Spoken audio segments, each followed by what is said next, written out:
ദൈവത്തിൻ്റെ വലിയ നാമം വാഴ്ത്തപ്പെടുമാറാകട്ടെ. ആർക്കും ഉറക്കമൊന്നും വരുന്നില്ലല്ലോ അല്ലേ? ആരും ഉറങ്ങരുത് കേട്ടോ. ഉറങ്ങിയാൽ ഞാനും ഉറങ്ങിപ്പോവും. എൻ്റെ ആ ജെറ്റ് ലാഗ് ഇതുവരെ മാറിയിട്ടില്ല. അതുകൊണ്ട് നമുക്ക് കുറച്ചും കൂടെ സജീവമായിട്ടിരിക്കാമെന്ന് ഞാൻ വിചാരിക്കുകയാണ്. അനുഗ്രഹീതമായ സാക്ഷ്യം കേൾക്കുവാനായിട്ട് വലിയവനായ ദൈവം ഇടയാക്കി. ഞാനും ഓർക്കുന്നു, സാമ്പ്രദായൊക്കെ കുടുംബമായിട്ട് ഇവിടെ വന്ന ആ ഞായറാഴ്ച ഞാൻ ഓർക്കുന്നുണ്ട്. നമ്മുടെ സഭയിലെ പുതിയൊരു ഫാമിലി കടന്നു വന്നു എന്നുള്ള ആ കാര്യങ്ങൾ ഞങ്ങളിവിടെ ചർച്ച ചെയ്യുന്നത് ഞാനിപ്പോഴും ഓർക്കുകയാണ്. അവരെ ദൈവം ഇത്രത്തോളം നടത്തി സഭയുടെ ഉത്തരവാദിത്തങ്ങൾ പലതും ചെയ്യുവാനായിട്ട് പ്രിയ സഹോദരനെ ബലപ്പെടുത്തുന്നു. ഓർത്ത് ദൈവത്തെ സ്തുതിക്കുന്നു, മഹത്വപ്പെടുത്തുന്നു. അവരെ കുടുംബമായിട്ട് ദൈവം ധാരാളമായിട്ട് അനുഗ്രഹിക്കുകയും മാനിക്കുകയും ചെയ്യട്ടെ. നമുക്കൊക്കെ ഓരോ സാക്ഷ്യങ്ങളുണ്ട്. നമുക്കൊക്കെ പറയുവാനായിട്ട് ദൈവം നടത്തിയ വഴികളെക്കുറിച്ച്, ദൈവം നടത്തിയ വിധങ്ങളെക്കുറിച്ചൊക്കെ പറയുവാനായിട്ട് നമുക്കെല്ലാം നമ്മുടെ ചിന്തകളിലുണ്ട്. നമുക്ക് അവസരം കിട്ടുകയാണെങ്കിൽ നമ്മളതൊക്കെ പറയും. ദൈവസന്നിധിയിൽ നന്ദിപൂർവ്വം ജീവിപ്പാനായിട്ട് ഒരുവനായ ദൈവം ഇടയാക്കട്ടെ. കഴിഞ്ഞ കാലങ്ങളിലെല്ലാം ദൈവം നമ്മളെ അനുഗ്രഹിക്കുകയും സഹായിക്കുകയും നടത്തുകയൊക്കെ ചെയ്തുവല്ലോ. 30 വർഷങ്ങൾക്ക് മുമ്പാണ് ഈ എടക്കര സഭയിൽ പതിന ശുശ്രൂഷയുമായി നിൽക്കാനായിട്ടൊക്കെ എനിക്ക് ദൈവം ഇടയാക്കിയത്. ഇന്നോളം ദൈവം നിലനിർത്തിയ ആ കൃപയ്ക്കായിട്ട് ഞാൻ ദൈവത്തെ സ്തുതിക്കുന്നു. അനവധി വചന ശുശ്രൂഷകൾ ചെയ്തിട്ടുണ്ടെങ്കിലും ആദ്യത്തെ വചന ശുശ്രൂഷ അത് ഞാൻ ഇന്നും ഓർക്കുന്നു. പലപ്പോഴും ജോസ്താൻ ഇടയ്ക്കിടയ്ക്ക് അത് പറയുകയും ചെയ്യാറുണ്ട്. ഇന്നും അത് പറയുകയുണ്ട്. ഉൽപ്പത്തി പുസ്തകം 15-ാം അധ്യായം 1-ാം വാക്യത്തിൽ നിന്നാണ് അന്ന് ആ വേദഭാഗം എടുത്ത് ചിന്തിപ്പാനായിട്ട് ഇടയായിത്തീരുന്നത്. കർത്താവ് കഴിഞ്ഞ 30 വർഷക്കാലം ദൈവ വചനത്തിൽ നിന്നും പല സന്ദർഭങ്ങളിലായിട്ട് ശുശ്രൂഷിപ്പാൻ അടിയനെയും ദൈവം ബലപ്പെടുത്തിയ കൃപയ്ക്കായിട്ടും ദൈവത്തെ സ്തുതിക്കുന്നു. ചാൾസ് ഞാൻ കടന്നു പോകുന്ന സമസഭ വളരെ സജീവമായ ഒരു സഭയാണ്. പല യുവാക്കളും ആത്മീയ കാര്യങ്ങളിൽ മുൻപന്തിയിൽ നിൽക്കുന്ന യുവാക്കന്മാരുണ്ട്. പല ആത്മീയ ശുശ്രൂഷകളും ചെയ്യുവാൻ സജീവമായ ഒരു യുവനിര അവിടെ ഉണ്ട്. പല പ്രവർത്തനങ്ങളും അതുമായി ബന്ധപ്പെട്ട് ചെയ്യുന്നുണ്ട്. പ്രത്യേകിച്ച് നോർത്ത് ഇന്ത്യയുടെ പ്രദേശങ്ങളിൽ VBS മറ്റ് കാര്യങ്ങളൊക്കെ ക്രമീകരിക്കുവാൻ, ആ കാര്യത്തിൽ ഉത്സാഹം കാണിക്കുവാൻ ആ സമസഭയിലെ സഹോദരന്മാർ വളരെ ഉത്സാഹത്തോടുകൂടെ പ്രവർത്തിക്കുന്നുണ്ട്. ഞങ്ങളെ പ്രത്യേകാൽ അവിടെയുള്ള സമസഭയെയും ഉത്തരവാദിത്വം ചെയ്യുന്ന പ്രിയപ്പെട്ടവരെയൊക്കെ ഓർത്ത് നിങ്ങൾ പ്രത്യേകം പ്രാർത്ഥിക്കണം. ഏത് വിധേനയും ചിലരെ ദൈവഭാഗത്തേക്ക് കൊണ്ടുവരിക എന്നുള്ളത് നമ്മുടെ ഒരു ജീവിത ലക്ഷ്യമാക്കി മാറ്റേണ്ടത് ആവശ്യമാണ്. ഇങ്ങനൊരു അവസരം ദൈവം എനിക്ക് നൽകിയതോർത്ത് ദൈവത്തിന് നന്ദി പറയുന്നു. ഇവിടെയുള്ള പ്രിയപ്പെട്ടവർ പ്രത്യേകമായുള്ള നന്ദിയും കടപ്പാടും ഒക്കെ അറിയിക്കുകയാണ്.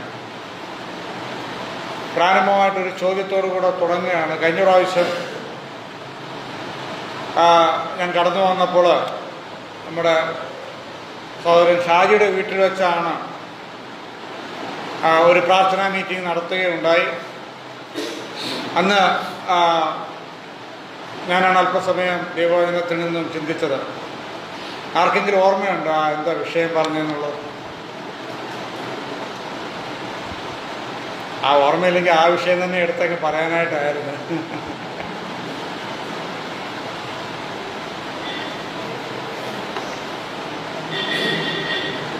ആർക്കെങ്കിലും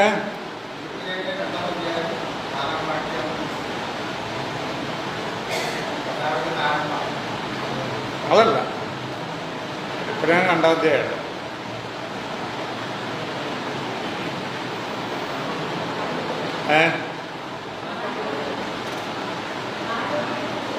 എന്തിനെ കുറിച്ച്? കാലിനെ കുറിച്ചോ? ആനോക്കിനെ കുറിച്ച് വായന ശുശ്രൂഷ ചെയ്ത് ഞായറാഴ്ച. ഞാനൊരു ക്ലൂ കിട്ടാൻ വേണ്ടിയാ കാലിനെ കുറിച്ചാണോ പറഞ്ഞതെന്ന് ചോദിച്ചത്.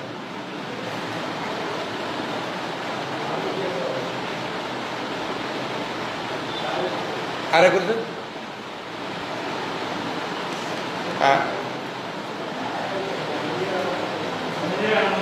എന്താ? കണ്ണിനെ കുറിച്ച്. കണ്ണിനെ കുറിച്ചാണ്. നമുക്ക് സ്വാഭാവികമാണ് മറവിയൊക്കെ എല്ലാവർക്കും ഉണ്ടാകും. അതുമല്ല, അത് പറഞ്ഞിട്ട് ഇപ്പോൾ ഏകദേശം 10 മാസത്തോളമായി. ഇപ്പോൾ സ്വാഭാവികം ഇപ്പോൾ 10 മാസം മുമ്പ് കേട്ട ഒരു വചന ശുശ്രൂഷ എനിക്കും ഓർമ്മ ഉണ്ടാകണമെന്നൊന്നുമില്ല കേട്ടോ. കഴിഞ്ഞ ഒരാഴ്ച മുമ്പ് ചെയ്ത വചന ശുശ്രൂഷ പോലും ഇപ്പോൾ മറക്കുന്ന ഒരു കാലഘട്ടമാണ്. കണ്ണിനെക്കുറിച്ചാണ് അന്ന് ഒരു ക്ലാസ് എടുത്തത്. അപ്പോൾ ആ ക്ലാസ് കഴിഞ്ഞ് 2-3 ദിവസം കഴിഞ്ഞിട്ട് എൻ്റെ വൈഫ് ജിനു എന്നോട് ചോദിച്ചു, നിങ്ങൾ ഈ കണ്ണിനെക്കുറിച്ച് എടുത്തത് നിങ്ങൾക്ക് ഡാളസിൽ വന്നിട്ട് വചന ശുശ്രൂഷ ലഭിക്കുക, അതൊന്നും കൂടെ പ്രസംഗിക്കണമെന്ന് പറഞ്ഞു. അങ്ങനെ ഡാളസിൽ അന്ന് ഞായറാഴ്ച ഒരു വചന ശുശ്രൂഷ സമയത്ത് ഞാൻ ഈ കണ്ണിനെക്കുറിച്ച് തന്നെയാണ് അന്ന് പ്രസംഗിച്ചത്. അപ്പോൾ പ്രസംഗം കഴിഞ്ഞ് ഒരു സഹോദരനോട് പറഞ്ഞു, ഇനി അടുത്ത വചന ശുശ്രൂഷ ഇനി നമുക്ക് ചെവിയെക്കുറിച്ചാക്കിയാലോ എന്ന് വിചാരിച്ചു. ഓരോ അവയവങ്ങളെക്കുറിച്ച് സംസാരിക്കും. ഏതായാലും അപ്പം ഞാൻ ഓർത്ത് എന്തെങ്കിലും മറ്റൊന്നിനെക്കുറിച്ച് ENT സ്പെഷ്യലിസ്റ്റ് എന്ന് പറയുന്നത് തൊട്ട് നമുക്കിന്ന് ചെവിയെക്കുറിച്ചല്ല ചിന്തിക്കേണ്ടത്, നാക്കിനെക്കുറിച്ച് അല്പം ചിന്തിക്കാനായിട്ടാണ് ആഗ്രഹിക്കുന്നത്. നമുക്ക് ഒരു വേദഭാഗം വായിക്കാം. യാക്കോബിൻ്റെ ലേഖനം 3-ാം അധ്യായം അതിൻ്റെ 1 മുതലുള്ള വാക്യങ്ങൾ സഹോദരന്മാർക്ക് ആർക്കെങ്കിലും വായിക്കാം. 1 മുതൽ ഒരു 12-ാം വാക്യം വരെ വായിച്ചോളൂ.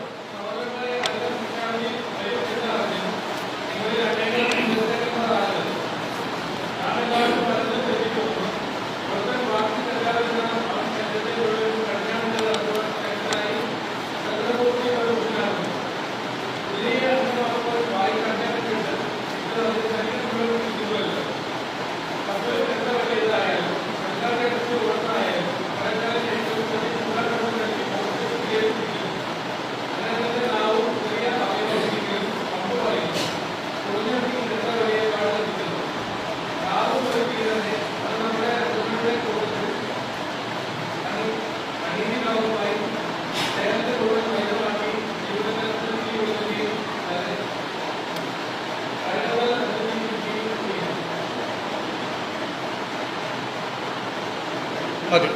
12 വാക്യം വായിച്ചില്ലേ?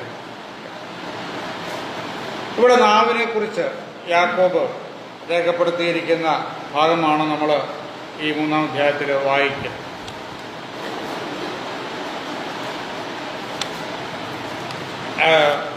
യാക്കോബിൻ്റെ ലേഖനമാണ്. ലേഖനങ്ങളിൽ ഇവിടെ വചനം അറിയുന്ന പലരും ഉണ്ടല്ലോ.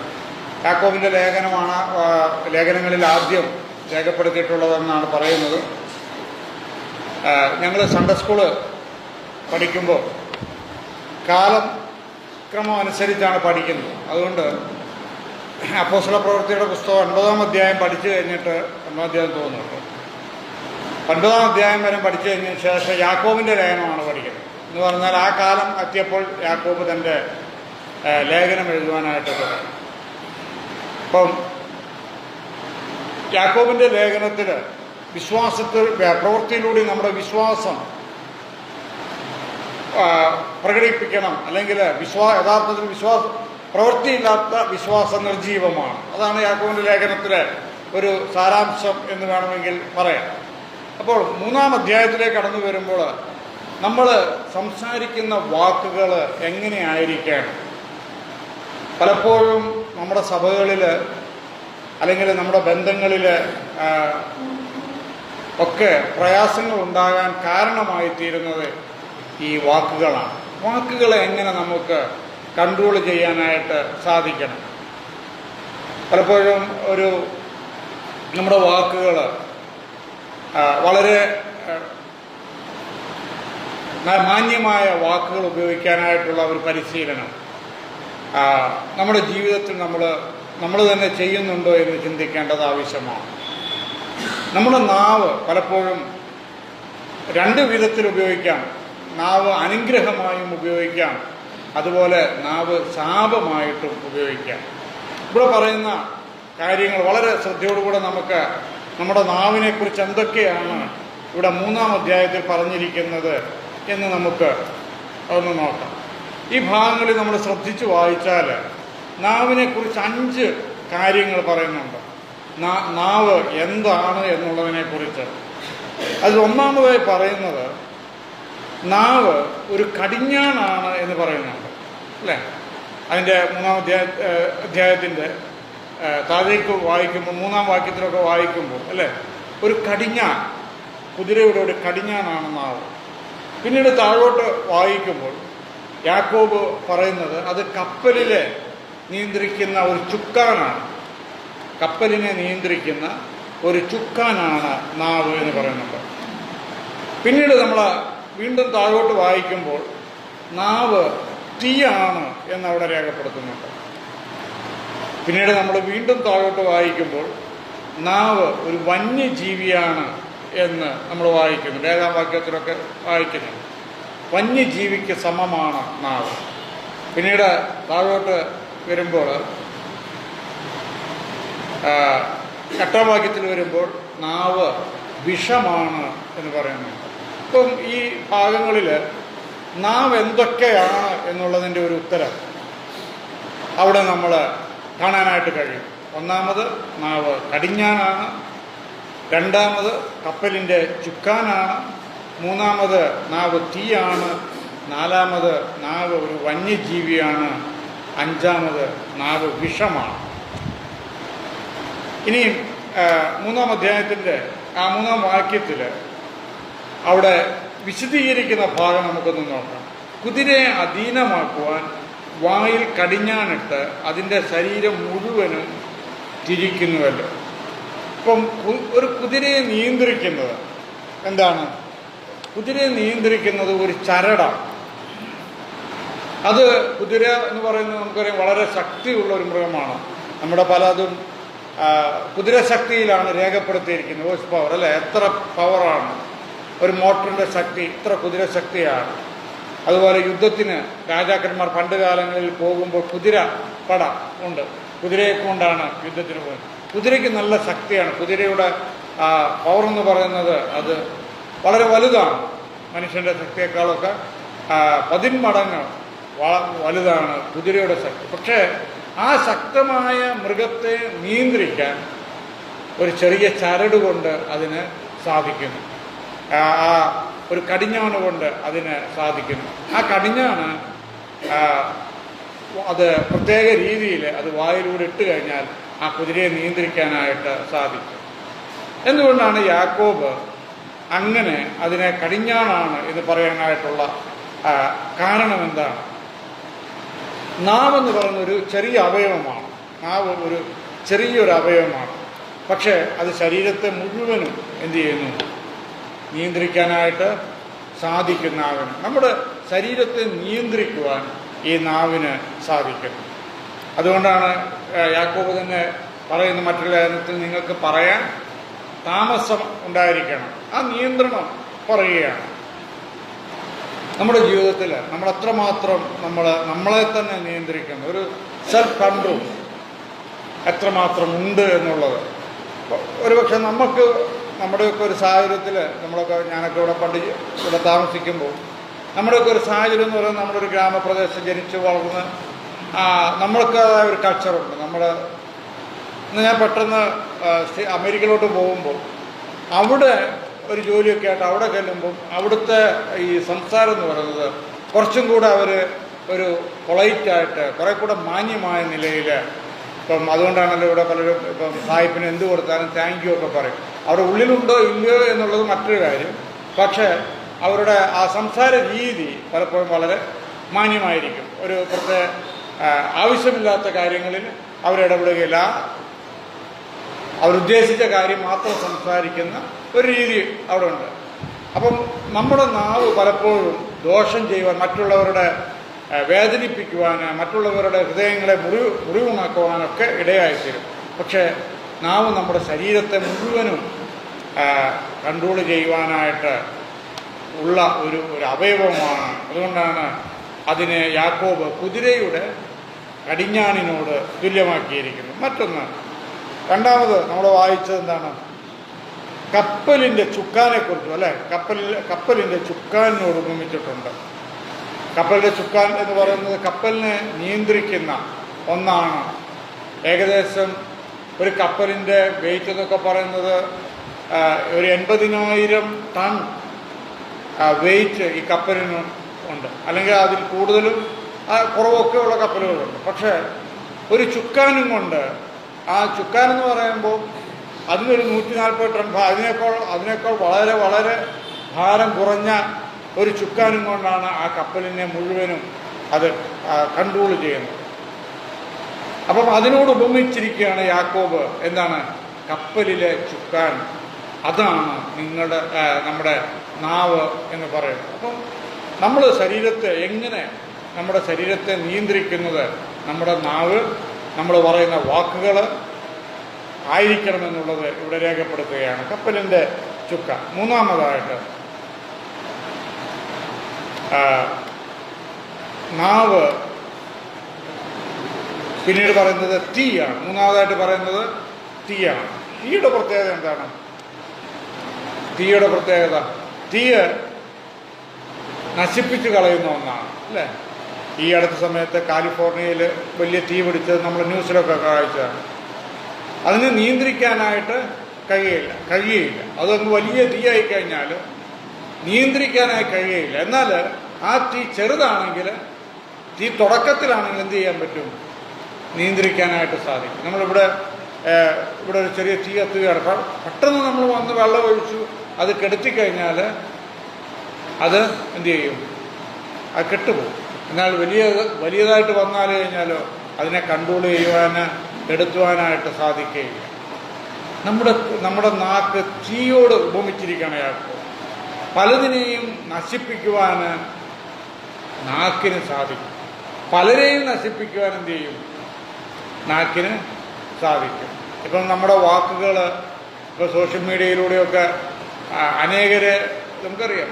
നമ്മുടെ വാക്കുകൾ സോഷ്യൽ മീഡിയയിലൂടെയൊക്കെ പലരെയും കുറിച്ച് പറയുന്ന വാക്കുകൾ അവരുടെ ജീവിതത്തെ, അവരുടെ കുടുംബജീവിതത്തെ, അവരുടെ ഔദ്യോഗിക ജീവിതത്തെ നശിപ്പിക്കുവാനായിട്ട്, സത്യമുണ്ടോ ഇല്ലയോ എന്നറിയാതെ നമ്മൾ പറയുന്നതായ വാക്കുകൾ ചില വ്യക്തികളെ നശിപ്പിക്കുവാനായിട്ടിടയാക്കി. നാം എത്രമാത്രം നമ്മുടെ വാക്കുകൾ ശ്രദ്ധിക്കണം എന്നുള്ളത് ഇവിടെ പറയുകയാണ്. അതുപോലെ തന്നെ നമ്മുടെ വാക്കുകൾ മറ്റുള്ളവർക്ക് പ്രയോജനം ചെയ്യുവാനായിട്ട് ഇടയായിത്തീരും.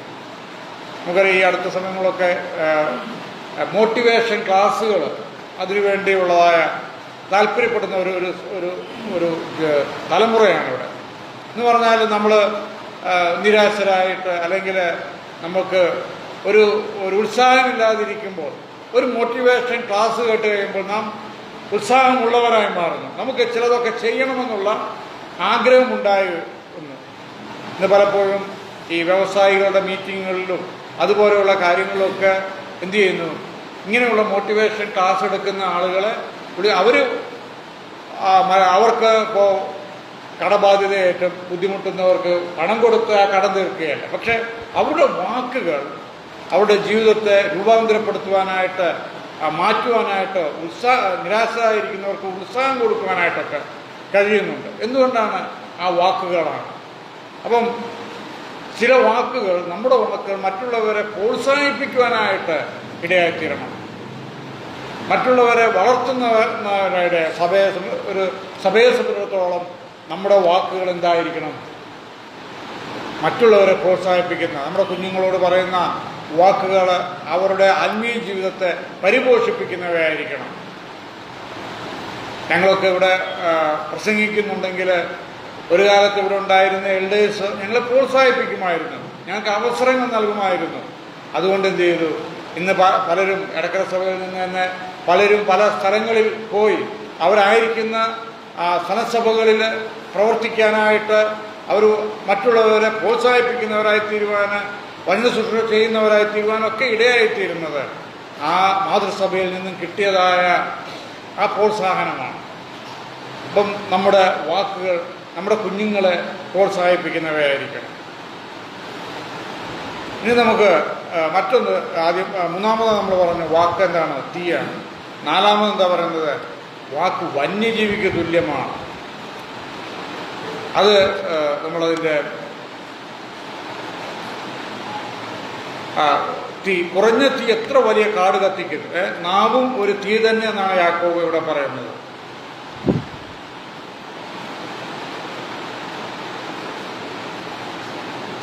നാവും ഒരു തീ തന്നെ. അത് നമ്മുടെ അംഗങ്ങളുടെ കൂട്ടത്തിൽ അനീതി ലോകമായി ദേഹത്തെ മുഴുവനും മലിനമാക്കി ജീവചക്രത്തിന് തീ കൊളുത്തുകയും നരകത്താൽ അതിനെ തീ പിടിക്കുകയും ചെയ്യുന്നു. നമുക്ക് തീയുടെ കാര്യം കുറച്ചും കൂടെ വിശദീകരിക്കുകയാണ്. എന്താണ് ജീവചക്രത്തിന് തീ പിടിക്കുക? നമ്മുടെ വാക്കുകൾ തീ പോലെ നമ്മുടെ ജീവിതത്തെ നശിപ്പിക്കുവാനായിട്ട് ഇടയായിത്തീരും എന്ന് പറയുകയാണ്. നമുക്കറിയാം, ഇവിടെ ജീവചക്രം ജീവിതത്തെ ഒരു ചക്രത്തിന് തുല്യമാക്കി മാറ്റുകയാണ്. നമുക്കറിയാം, ചക്രം എന്ന് പറയുന്നത് അത് കറങ്ങിക്കൊണ്ടിരിക്കുന്ന ഒന്നാണല്ലേ ചക്രം എന്ന് പറഞ്ഞാൽ. ഒരു വസ്തു കറങ്ങുമ്പോൾ നമുക്കറിയാം, താഴെ ഇരിക്കുന്ന ആ സ്ഥലം കുറച്ച് കറങ്ങിക്കഴിഞ്ഞാൽ അതെന്ത് ചെയ്യും? മുകളിലായിരിക്കും. പിന്നെയും കറങ്ങുമ്പോൾ എന്ത് ചെയ്യും? മുകളിലിരിക്കുന്ന സ്ഥലം താഴെയായിരിക്കും. ജീവചക്രം എന്ന് പറഞ്ഞാൽ ജീവിതം എപ്പോഴും സന്തോഷകരമായിരിക്കണമെന്നില്ല, ജീവിതം എപ്പോഴും സമൃദ്ധമായിരിക്കണമെന്നില്ല. ചില സമയത്ത് എന്ത് ചെയ്യും? അത് താഴും, ചില സമയത്ത് ഉയരും. ഇവിടെ പ്രായമുള്ളവർക്കൊക്കെ അറിയാം, ഈ നമ്മൾ ഉപയോഗിക്കുന്ന പൈസ, പണ്ട് കാലങ്ങളിൽ പറഞ്ഞുകൊണ്ടിരിക്കുന്നൊരു വാക്കുണ്ട്. എന്താണ്? ഡോക്ടറിനൊക്കെ അറിയില്ലേ? ചക്രം എന്നാണ് പറയുന്നത്. ചക്രം. എൻ്റെ ഈ ചക്രമില്ല എന്നൊക്കെ പണ്ടത്തെ അപ്പച്ചന്മാരൊക്കെ പറയാം. അതുകൊണ്ട് എന്തിനാണ് അങ്ങനെ ചക്രം എന്നതിന് പറയുന്നത്? അതങ്ങനെ തിരിഞ്ഞുകൊണ്ടിരിക്കുകയാണ്. ഇന്ന് എൻ്റെ കയ്യിലാണ് ചക്രമെങ്കിൽ നാളെ അത് മറ്റൊരാളുടെ കയ്യിലായിരിക്കും ആ ചക്രം. അപ്പം ഇതിങ്ങനെ കറങ്ങിക്കൊണ്ടിരിക്കുകയാണ്. ഒരുപക്ഷെ അതുകൊണ്ടായിരിക്കാം ആ പണത്തിന് ചക്രം എന്നുള്ള പേര് വന്നത്. ഇവിടെ ജീവചക്രം, ജീവിതം എന്ന് പറയുന്നത് അത് മാറിയും മറിഞ്ഞുമൊക്കെ വരാം. ഒരുപക്ഷെ ചില സന്ദർഭങ്ങളിൽ ദുഃഖകരമായ അവസ്ഥ വരാം, ചില സന്ദർഭങ്ങളിൽ സന്തോഷകരമായ അവസ്ഥ വരാം.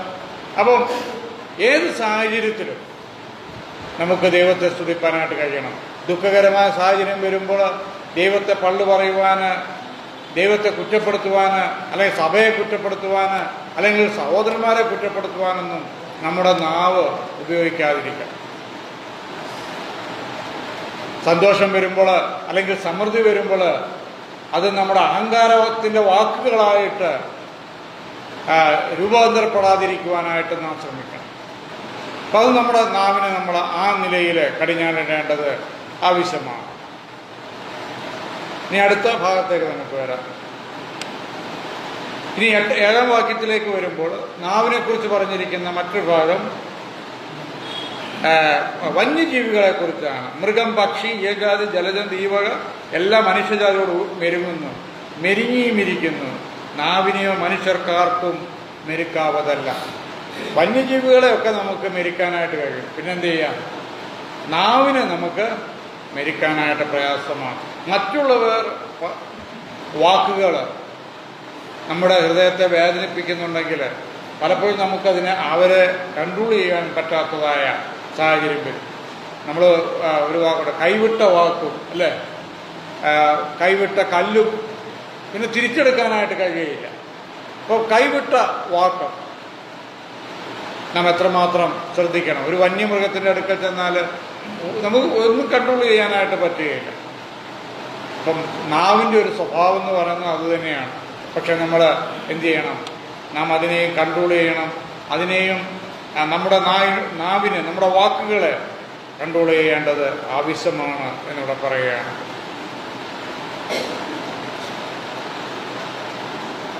ഇനി അടുത്തത് വന്യജീവികൾ.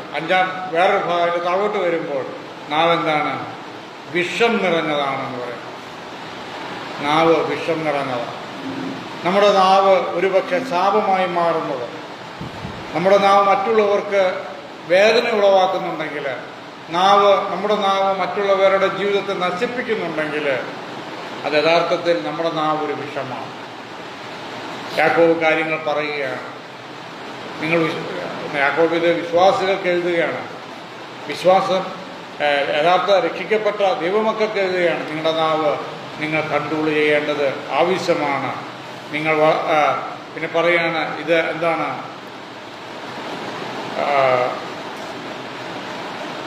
അതിൻ്റെ താഴോട്ട് വായിക്കുമ്പോൾ ഒരു വായിൽ നിന്ന് തന്നെ സ്തോത്രവും ശാപവും പുറപ്പെടുന്നു. സഹോദരന്മാരെ, ഇങ്ങനെ ആയിരിക്കുന്നത് യോഗ്യമല്ല. സ്തോത്രം പറയുന്ന നാവ്, അതേ നാവ് കൊണ്ട് തന്നെ ശാപം പറയുകയും ചെയ്യുന്നു. പിന്നീട് പറയുന്നു, അതിന് ഒരു ഉദാഹരണമായിട്ട് ഇവിടെ പറയുന്നുണ്ട്, ഒരേ ദ്വാരത്തിൽ നിന്ന് മധുരവും കയ്പുമുള്ള വെള്ളം പുറപ്പെട്ടു വരുമ്പോൾ സഹോദരന്മാരെ, അത്തിവൃക്ഷവും ഒലിവ് വെള്ളവും മുന്തിരിവള്ളി അത്തിപ്പഴവും കായ്ക്കുമ്പോൾ ഉപ്പുറവയിൽ നിന്ന് മധുരമുള്ള വെള്ളം പുറപ്പെടുകയില്ല. അപ്പോൾ ശാപം പുറപ്പെടുന്ന വായിൽ നിന്നും ഒരിക്കലും സ്തോത്രം പുറപ്പെടുകയില്ല. മറ്റുള്ളവരെ നശിപ്പിക്കുന്ന നമ്മുടെ നാവ്, അത് മറ്റുള്ളവരെ ഉയർത്താനായിട്ട് വളർത്താനായിട്ട് ആത്മീയമായി പ്രോത്സാഹിക്കാൻ കഴിയില്ല. അതുകൊണ്ട് നമ്മുടെ നാവിൽ നിന്നും ഏത് തരത്തിലുള്ള മധുരമുള്ള വെള്ളമാണോ പുറപ്പെടുന്നത്, നമ്മുടെ വാക്കുകൾ മറ്റുള്ളവരെ വേദനിപ്പിക്കുന്നതാണോ, ഇത് നാം വളരെയധികം ചിന്തിക്കേണ്ടത് ആവശ്യമാണ്. പലപ്പോഴും നമ്മുടെ സഭകളിലൊക്കെ പ്രയാസങ്ങളും ബുദ്ധിമുട്ടുകളും ഒക്കെ ഉണ്ടാകുന്നത് നമ്മുടെ വാക്കുകൾ നിമിത്തമായിരിക്കും. നമ്മുടെ വാക്കുകൾ എന്ത് ചെയ്യില്ല, നമ്മുടെ വാക്കുകൾ മറ്റുള്ളവരെ വേദനിപ്പിക്കുമ്പോൾ അതൊരു പ്രയാസമായി പറയുമ്പോൾ സഭയിലൊരു വിഷയമായി വരികയാണ്. നമ്മുടെ വാക്കുകൾ വളരെയധികം ശ്രദ്ധിക്കണം.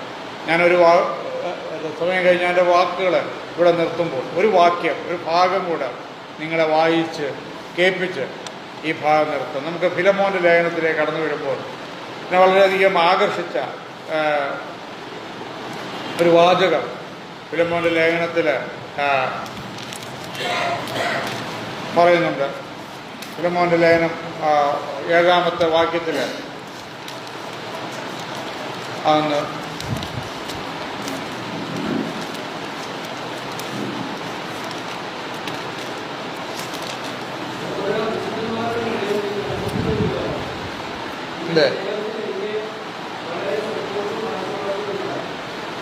പൗലോസ് പറയുന്ന ഒരു വാക്കാണ്, സഹോദര, വിശുദ്ധന്മാരുടെ ഹൃദയം നീ തണുപ്പിച്ചത് നിമിത്തം നിന്റെ സഹോദര ഒരു വാക്ക് നോക്കുക, വിശുദ്ധന്മാരുടെ ഹൃദയം നീ തണുപ്പിച്ചത് നിമിത്തം.